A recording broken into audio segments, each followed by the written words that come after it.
नमस्कार मित्रांनो, आज मी तुमच्या भेटीस आलो आहे हनुमान भांडे जीतकर यांच्याकडे। आता तुमच्या समोर तुम्हाला एक स्लाइड दिसते बघा, ज्यामध्ये तुम्हाला समोर नाव दिसते बघा। काय दिसतंय? सोनम वांगचुक। असं कोणी आहे का त्याच्या इंस्टाग्रामच्या रील्सवरती नाव आलेलं नाहीये? असं एक पण जर नसेल तर मग तो स्पर्धा परीक्षेमध्ये नाही असं ग्राह्य धरतो मी। ठीक आहे, जो नाहीये त्याला पण माहिती की आज हे दिल्लीमध्ये काय चालू आहे। ठीक आहे, माझा प्रश्न तो नाहीये, एक प्रश्न निर्माण झालाय की लोकशाहीचा। त्यानंतर मी अभ्यासाच्या दृष्टीने जर विचार केला तुम्हाला सांगायचा तर तुम्हाला माहिती पाहिजे की सध्या चालू असलेला मुद्दा म्हणजे काय आहे, 6व्या अनुसूचीबद्दल। बरोबर आहे? तर याबद्दल तुम्हाला येणाऱ्या काळामध्ये 100 नाही तर 200% मी सांगू शकतो की याच्यावरती तुम्हाला 100% प्रश्न विचारला जाणार। याचं कारण असं आहे की हा मुद्दा एवढा चर्चेमध्ये आहे आणि लडाखबद्दल जो असलेला प्रश्न आहे तो सोडवण्यासाठी। तर आता तुम्हाला दिसतंय की आपल्या समोर काय दिसतंय तुम्हाला की लडाखबद्दल जो प्रश्न असेल, दिल्लीमध्ये झालेलं आंदोलन असेल, त्याबद्दल सगळ्यांना माहितीच असेल। तर मी तुम्हाला एक शॉर्टली एक माझ्याकडून जेवढं पोहोचण्याचा प्रयत्न करेल। आता बरेच जण असे आहे की ज्यांना आंदोलन चालू आहे या गोष्टी माहिती आहे, पण नेमकी आंदोलन चालू कशामुळे आहे, याचं कारण काय आहे हे आतापर्यंत बऱ्याच जणांना माहिती नाही। माझ्या क्लासमध्ये मी 2-3 जणांना विचारलं की नेमके आंदोलन कशामुळे चालू आहे, तर म्हणे नीटचा पेपर फुटला त्यामुळे आंदोलन चालू आहे।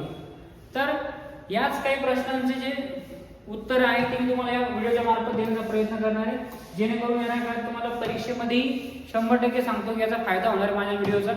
बघा, प्रथम आपण काय करू, सोनम वांगचुक यांचं जीवन काय बघून घेऊ, नंतर लडाख बद्दलची जी राजकीय स्थिती असेल सध्याची ती काय आहे, आणि परत राज्यघटनेतील 6वी अनुसूची आणि वर्तमानमध्ये जो संघर्ष आहे का त्याचा निष्कर्ष काय आहे ते आपण बघून घेऊ। त्याबद्दल मी तुम्हाला या व्यक्तीबद्दल एकदा सांगेल। आता हे आहे सोनम वांगचुक, बघा यांची प्रतिमा तुम्हाला समोर दिसते। आता असं म्हणलं जातं की नाही का यांच्यावर नाही का आधारित जो 3DS मूवी का तो आला होता असं म्हटलं जातं, ज्यातलं ते आमिर खानने जे पात्र साकारलं होतं का फुंसुक वांगडूचं, ते असं म्हटलं जातं की नाही का ते यांचं आहे। पण यांनी स्वतः ते नाकारलं होतं की हे माझं पात्र नाही म्हणून, तो विषय बाजूला ठेवा आपण। तर एक लक्षात ठेवा, अभ्यासाच्या दृष्टीने तुम्हाला कधी विचारलं तर लक्षात ठेवा। ठीक आहे, आता याचा जन्म कधी झाला होता तर 1 सप्टेंबर 1966। कधी तर बघा हलची या गावामध्ये, लडाख मधलं हलची नावाचं गाव आहे ज्या ठिकाणी यांचा जन्म झाला होता। आता प्राथमिक शिक्षणाचा एकदम दुर्गम भागामध्ये झालेलं आहे। लडाख म्हणलं की कुठे येतो, भारताच्या एकदम कुठे येतो, हिमालय पर्वतामध्ये काराकोरम रांगामध्ये लडाख आहे बघा, सियाचीनकडे। तर मग तिथं दुर्गम भागामध्ये असल्यामुळे लडाखमधून त्यांचे जे वडील होते ते मंत्रिमंडळामध्ये असल्यामुळे त्यांना तिथून श्रीनगरमध्ये स्थलांतर करावं लागलं होतं। ज्या कारणामुळे त्यांचं जे शिक्षण आहे श्रीनगरमधली त्यांना भाषा या गोष्टी अवगत नव्हत्या, त्यामुळे त्यांना 9 वर्ष स्वतः त्यांच्या आईने घरी राहून शिक्षण दिलं होतं, कारण की शाळेतली असलेली भाषा सगळ्या गोष्टी त्यांना सहज म्हणजे माहिती नव्हत्या, ज्यामुळे शाळेमध्ये त्यांचा प्रवेश घेऊ शकले नव्हते। आणि त्यावरून आईने जवळजवळ 9 वर्ष त्यांना घरी बसून शिकवलं आणि पुढे त्यांनी काय केलं, मग पुढे श्रीनगरमध्ये NIT मधून मेकॅनिकल इंजिनिअरिंग पूर्ण केली। नंतर पुढे जाऊन त्यांनी फ्रान्समध्ये अर्थ आर्किटेक्चरचे शिक्षणही घेतलेलं आहे। असं त्यांचं जे शैक्षणिक आयुष्य आहे ते आपल्याला सांगता येईल। नंतर पुढे आता त्यांनी बघा ज्यावेळेस फ्रान्समधून आर्किटेक्चरची पदवी घेऊन आली, त्यानंतर त्यांनी स्वतः लडाखमध्ये आल्यानंतर त्यांची स्वतःची एक शैक्षणिक संस्था काढली। याचं कारण असं होतं की त्यांनी स्वतः शिक्षणाबद्दल त्यांना जे आलेल्या अडचणी असतील त्या बाकी लोकांना येऊ नये याबद्दल त्यांनी स्वतः काय केलं होतं, या सेकॉन नावाच्या संस्थेमार्फत लोकांपर्यंत नाही का एक घोकणपट्टी विरोधी शिक्षण जे आहे ना त्याच्या विरोधामध्ये कार्य करण्याचं काम केलं होतं। म्हणजे यांनी जे शिक्षण आहे ते फक्त वाचलं नाही पाहिजे, ते शिक्षण जगलं कसं पाहिजे हे शिकवण्याचं काम या सेकॉन संस्थेमार्फत त्यांनी केलं होतं। आणि आजही जर तुम्ही बघितल्या तर त्यांचे जे संस्था आहे का त्या सौर ऊर्जेवर आधारित आहे बघा। म्हणजे लडाख सारखा प्रदेश म्हटल्यावर तिथं तापमान जवळजवळ 15°C पर्यंत जातं। अशा वेळेस बऱ्याच वेळेस शाळांना सुट्ट्या द्याव्या लागतात। आपण बघितलं की मागच्या काही काळामध्ये दिल्लीमध्ये प्रदूषण वगैरे झालं की शाळांना सुट्ट्या द्याव्या लागतात अक्षरशः। मग सेम लडाखमध्येही तीच परिस्थिती निर्माण व्हायची।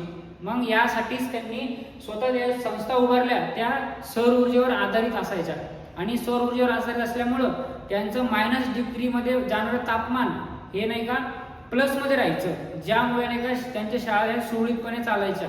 आणि आजही त्या संस्था त्यांनी उभारलेल्या ज्या आहेत त्यांचं नाही का काय केलं जातं, त्यांच्या जगभरामध्ये त्यांचं नाही का कौतुक केलं जातं. ठीक आहे, हे त्यांचं सेगमोल संस्थाबद्दल तुम्हाला माहिती पाहिजे या गोष्टी. सेगमोल संस्था कधी प्रश्न आला तर लक्षात ठेवा.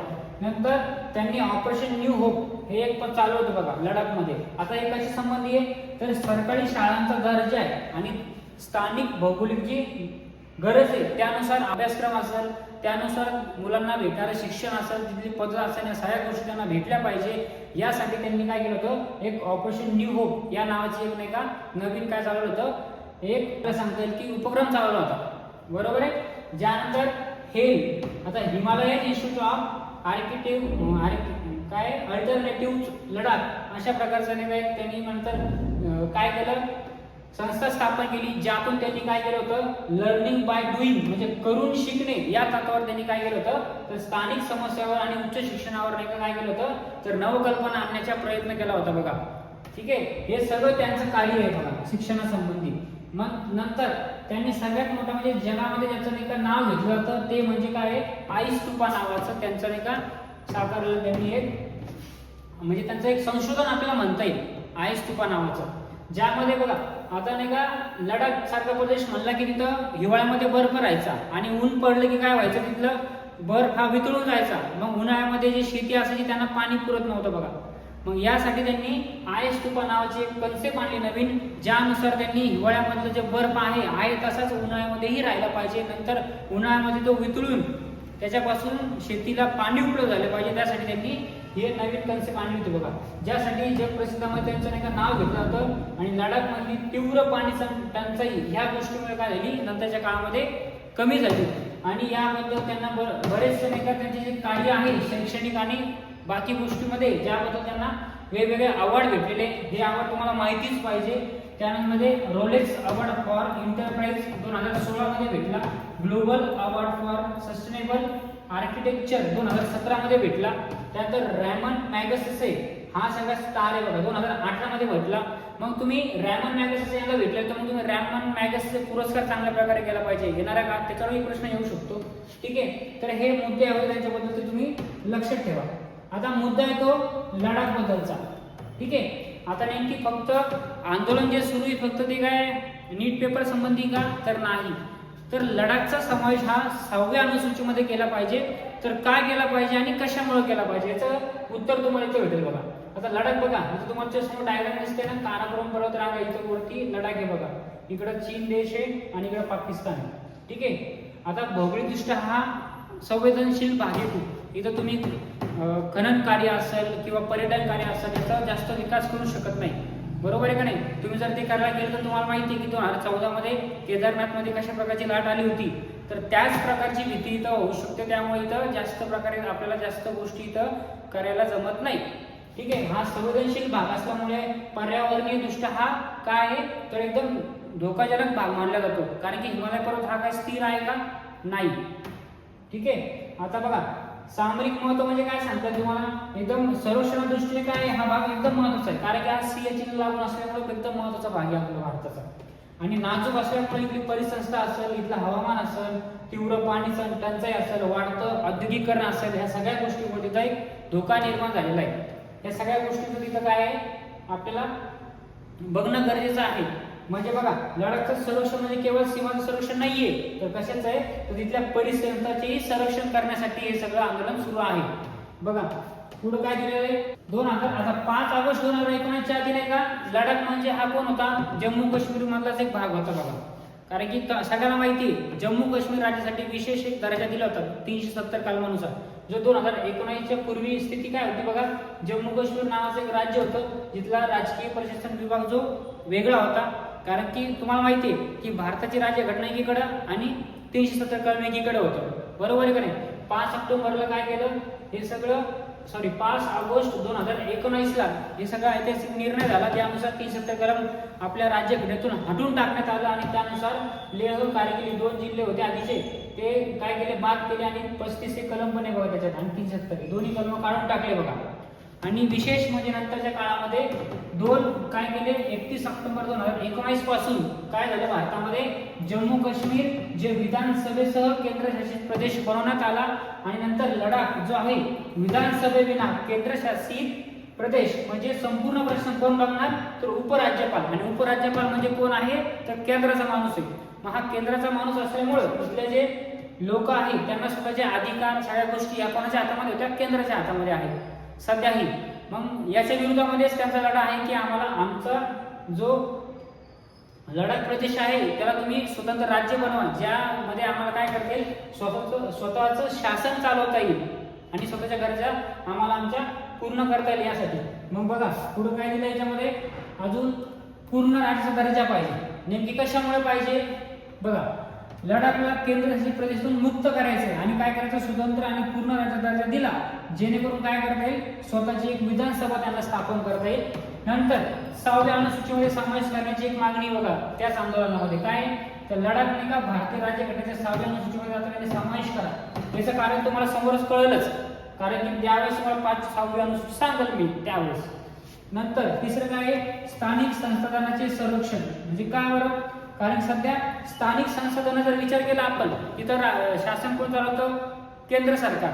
मग केंद्र सरकारवर त्या संसाधनाचा हक्क असल्यामुळं तिथल्या लोकांना त्याचा लाभ भेटतो किंवा नाही भेटतो या सगळ्या गोष्टी आहे का डिपेंड आहे तिथं नाही. त्यामुळे मग त्यांचं संरक्षण करण्यासाठी तिथल्या लोकांना जमिनी असेल, रोजगार असेल, नैसर्गिक संसाधनावर स्थानिक त्यांचं जे जीवनमान आहे ते सुरळीत येण्यासाठी सगळ्या गोष्टी त्यांनी मागलेल्या आहे बघा. आता बघा अधिक राजकीय प्रतिनिधित्व म्हणजे काय, त्यांना संसद आणि प्रशासनामध्येही काय पाहिजे, जास्त राजकीय प्रतिनिधित्व पाहिजे. अशा 4 मागण्या त्यांच्या आहे बघा. आता 6वी अनुसूची नेमकी काय आहे बघा. 6वी अनुसूची म्हणजे काय बरं, तर 6वी अनुसूची राज्यघटनेमध्ये दिलेला नाही का, कधी ज्यावेळेस भारतीय राज्यघटना अस्तित्वात आली त्यानुसार 6व्या अनुसूचीनुसार काही राज्यांना विशेष दर्जा भेटलेला आहे घटनात्मक, जो काय म्हणतात आपल्याला बघा.